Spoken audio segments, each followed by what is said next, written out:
Hello guys, andito tayo ngayon sa Southdale. Ayan, papakita ko sa inyo ang floor area natin is 35 square meter at ang lot area natin is 36 square meter. Ito po yung turnover natin. Ayan, ang ating pong down payment is 40,000 payable in 4 months, 10,000, ibig sabihin 10,000 lang po per month na magiging down payment natin.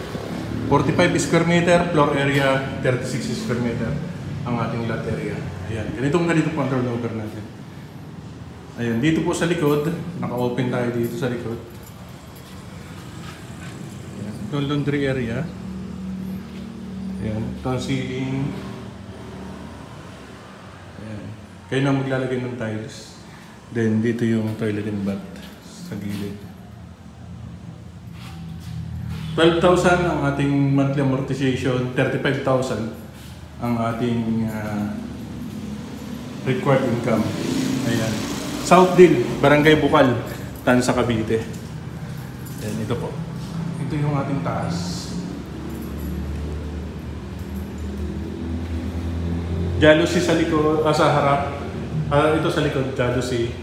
Then sa harap naman is naka-sliding tayo. Provisional 2 bedroom. Tansa, Cavite.